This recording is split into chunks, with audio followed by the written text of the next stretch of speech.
এই পর্যায়ে আপনাদের সামনে বক্তব্য রাখবেন হযরতুল আল্লাম মুফতি এনায়েতুল্লাহ আব্বাসী পীর সাহেব জৌনপুর।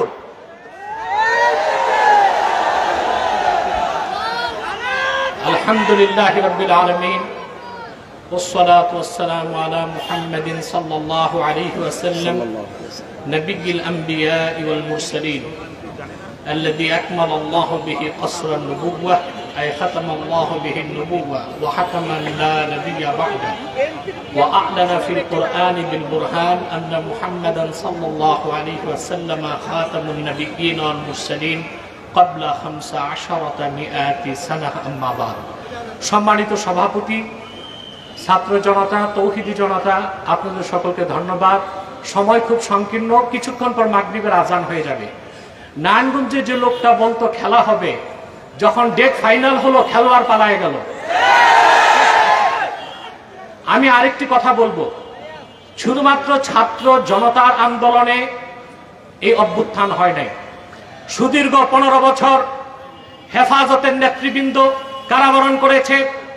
শাপলা চত্বরে আমার দেশের কওমি মাদ্রাসার তরুণ সন্তানরা জীবন উৎসর্গ করেছে। ভারতীয় আধিপত্যবাদের বিরুদ্ধে, মোদী বিরোধী, ভাস্কর্য বিরোধী আন্দোলনে বাংলাদেশের ইমানদাররা, ইসলামপন্থীরা জীবন দিয়েছে। সেই ক্ষোভ বিস্ফোরণের আকারে বহিঃপ্রকাশ ঘটেছে ছাত্র আন্দোলনের মাধ্যমে। অতএব আমি হেফাজত নেতৃবৃন্দ সহ সারা দেশের আলেমদেরকে বলবো, ভারতীয় আধিপত্যবাদ থেকে বাংলাদেশ মুক্ত হয়েছে। হাসিনার বিদায়ের মাধ্যমে দেশ একটি আযাব মুক্ত হয়েছে। মার্কিন আগ্রাসনের আযাব যেন বাংলাদেশে না আসে। ইউনূস সাহেবকে বলে দিচ্ছি, আলেম ওলামা পীর মাশায়েখদের সিদ্ধান্তের বাইরে যুক্তরাষ্ট্রের কোন এজেন্ডা বাংলাদেশে বাস্তবায়ন করতে দেওয়া হবে না। সেজন্য প্রয়োজনে আরেকবার বাংলাদেশের মুসলমান রক্ত দিতে বাধ্য হবে।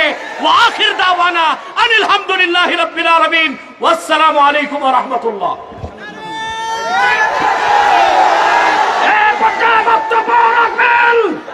আজকের এই শান্তি সমাবেশের প্রধান অতিথি